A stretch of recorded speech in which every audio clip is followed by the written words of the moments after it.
Hello guys, तो क्या हाल है। तो जैसा कि हमने लास्ट एपिसोड में देखा था, नितिन अब किसी जहर मास्टर को अपने जाल में फंसाने के लिए अब एक समाधि फूल को ढूंढने वाला था, ताकि वह उसका ट्रेड करते हुए जहर मास्टर्स को बाहर निकाल सके। लेकिन अचानक से दिशांत को कुछ याद आता है और दिशांत उसे बताने लगता है कि मुझे पता है कि किसके पास में स्पेशल फ्लावर मिल सकता है। उसके बाद में वो बताता है कि यहाँ पर एक संकी बुढ़ा रहता है, उसके पास में वह फूल मिल जाएगा। और उसी के साथ में हमारा एपिसोड खत्म हो जाता है। दिशांत आगे कहता है कि उस संकी बुड्ढे के पास से ही मैंने पिछली बार वह स्पेशल फ्लावर लिया था। वह तो मेरी किस्मत अच्छी थी कि वह उसको बेचने के लिए राजी था, इसीलिए वह फ्लावर मेरे को मिल गया। लेकिन जैसे दिशांत के मुंह से नितिन ने ये शब्द सुने कि उस संकी बुड्ढे के पास में वह फ्लावर मिल जाएगा, तो नितिन की आंखें चमक उठी और उसने पूछा, तो तुम मुझे बताओ कि वह संकी बुड्ढा कहाँ पर रहता है, मुझे वहाँ पर ले चलो। क्योंकि नितिन के पास में अगर उस स्पेशल फ्लावर को खरीदने का कोई मौका था तो वह उसको अपने हाथ से नहीं जाने देना चाहता था, वह उसको उसी पल खरीद लेना चाहता था। नितिन के मुंह से वह सभी शब्द सुनने के बाद में दिशांत को हंसी आने लगी और उसने मुस्कुराते हुए नितिन से कहा, मैं तुम्हें वहाँ पर लेकर चल तो जाऊंगा, लेकिन मैं पहले बता देता हूँ, उससे वह स्पेशल फ्लावर लेना बहुत ही ज्यादा मुश्किल है। उस बुढ़े का नाम संकी बुड्ढा ऐसे तो ना बड़ा है, वह वास्तव में बहुत ही ज्यादा संकी है और एक गुस्सैल व्यक्ति भी है। चाहे किसके पास कितना भी पैसा क्यों ना हो, लेकिन वह अपने सभी जड़ी बूटियों को ऐसे नहीं बेच देगा। हाँ, अगर आपको मेरे बातों के ऊपर विश्वास नहीं हो रहा तो मैं आपको बता देता हूँ, जिंग सिटी का लॉर्ड उसके पास में गया था कुछ जड़ी बूटियों खरीदने के लिए, और उन जड़ी बूटियों को खरीदने के लिए वह उसे अच्छा खासा पैसा भी दे रहा था, जो मार्केट प्राइस पर आता है। और आपको पता है, केवल उनको मना ही नहीं किया गया था, उनको उनके घर से बाहर तक के मारकर निकाल दिया गया था। क्या कहा सही में? तुम क्या सही कह रहे हो? क्या उसने लॉर्ड को भी बाहर निकाल दिया था? क्या सही में वो इतना ज्यादा शक्तिशाली है कि वह किसी सिटी के लॉर्ड को भी बाहर निकाल सके? नितिन की आंखें सिकुड़ गई और वह अब दिशांत को देखने लगा। वह उससे चाहता था कि वह उसके सवाल का जवाब दे, क्योंकि अगर जिंग सिटी का लॉर्ड इस सिटी का लॉर्ड बन पाने में कामयाब हो गया तो इसका मतलब यह था कि उसका लेवल कम से कम संत लेवल स्टेज 1 का तो होगा ही।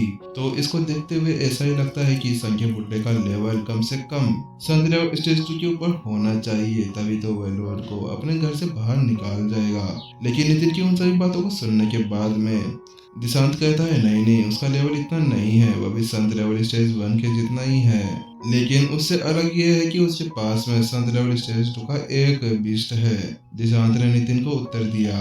दिशांत की मुझे से वो सब सुनने के बाद में नितिन ने जल्दी से उससे पूछा, क्या वह एक बीस्ट टेमर है?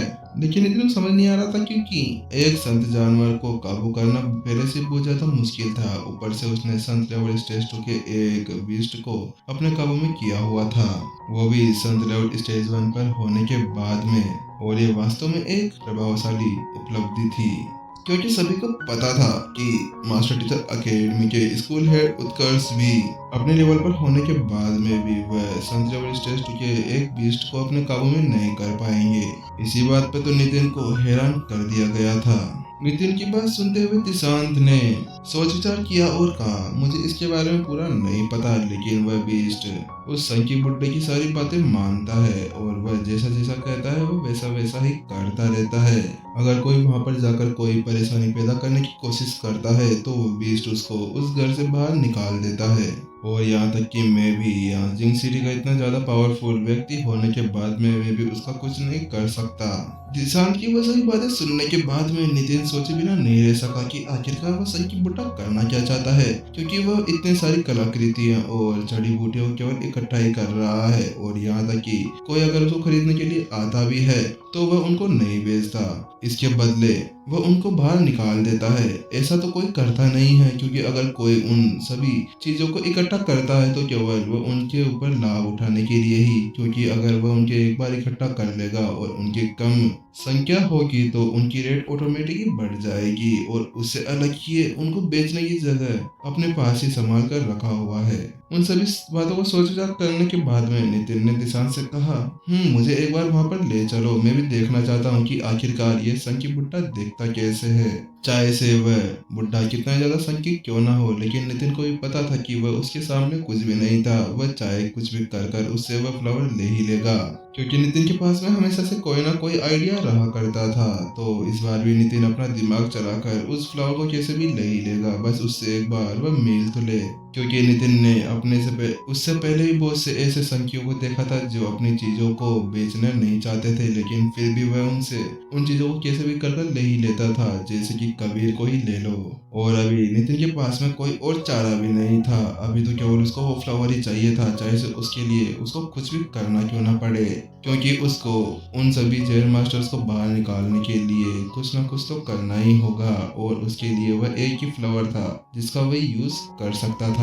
और नितिन के पास में अब ज्यादा समय नहीं था, क्योंकि 10 दिनों के अंदर रिया अभी तक एक बार भी नहीं उठी थी। और उसके साथ में नितिन पता लगा सकता था कि रिया की हालत दिन ब दिन बिगड़ती जा रही थी, और अगर उसने जल्दी से कुछ नहीं किया तो उसकी जान पर भी बनी आ सकती थी। इसीलिए नितिन बिना किसी देरी के उन सभी जहर मास्टरों को ढूंढकर जहर होल का पता लगा लेना चाहता था। नितिन के मुंह से वह सभी शब्द सुनने के बाद में दिशांत अपनी जगह पर जम सा गया। उसके चेहरे का रंग उड़ गया और उसने कहा, क्या आप वास्तव में अभी भी उस संकी बुड्ढे से मिलना चाहते हैं? क्योंकि ऐसा कोई भी रास्ता नहीं कि जिसके साथ में हम उस घर के अंदर प्रवेश कर सके, क्योंकि अगर हम उसके अंदर चले भी जाते हैं तो क्या पता वो संकी बुड्ढे का दिमाग खराब हो जाए और वो अपने पालतू जानवर को हमारे पीछे ही लगा दे। क्योंकि निशांत को इसी बात का डर था कि क्योंकि जो व्यक्ति उसके सामने खड़ा था वह पहली बार जिंक सिटी में आया था और वह उस संकी बुड्ढे के बारे में ज्यादा कुछ नहीं जानता था। क्योंकि जिन सिटी का लॉर्ड भी उसके सामने कुछ नहीं कर सकता था, तो फिर उसके सामने खड़ा हुआ ये साधारण सा लड़ाकू क्या ही कर लेगा।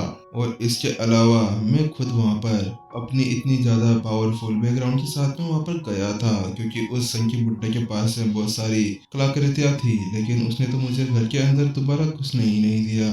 दिशांत की वो सही बातें सुनने के बाद में नितिन ने शांति से जवाब दिया, मुझे पता है कि मैं क्या करने जा रहा हूँ, बस तुम मुझे वहां पर लेकर चलो। क्योंकि नितिन इस वक्त जहर मास्टर था और वह कोई भी गलत कदम उठा सकता था, क्योंकि अभी वह मास्टर टीचर नहीं था, इसीलिए वह अपने हिसाब से कोई भी काम कर सकता था। उसे कोई भी नियमों के पालन करने की जरूरत नहीं थी, और कोई ना कोई ऐसा रास्ता तो होना चाहिए जिसके साथ में वह समाधि फूल ले सकूं। ठीक है, अगर आप ऐसा ही चाहते हैं और आप उस संकी बुड्ढे से मिलने की कोई कोशिश करना चाहते हैं तो आप कर सकते हैं। ये देखते हुए कि अब मोहन उसकी कोई बात नहीं सुन रहा और वह अब कुछ और भी नहीं देख रहा, तो उसके पास में भी कोई और रास्ता नहीं था, क्योंकि अभी सामने वाले ही पास में दिशांत की जिंदगी बसी हुई थी। और अगर उसने उसके सारे कार्य नहीं किए तो वह कभी भी वहीं पर ही मार दिया जाएगा।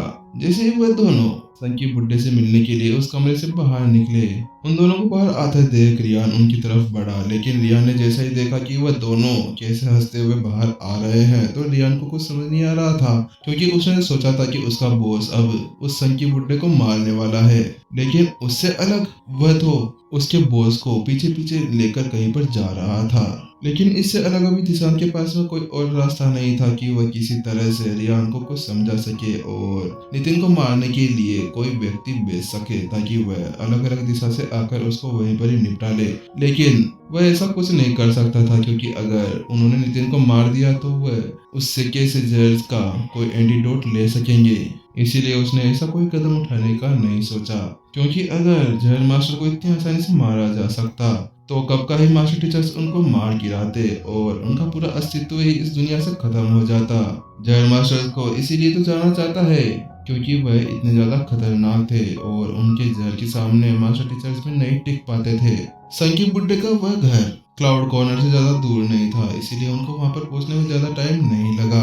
वह दोनों जब वहां पर पहुंचे तो उन्होंने देखा कि उसके सामने का घर का दरवाजा बहुत ही कसकर बंद हुआ था।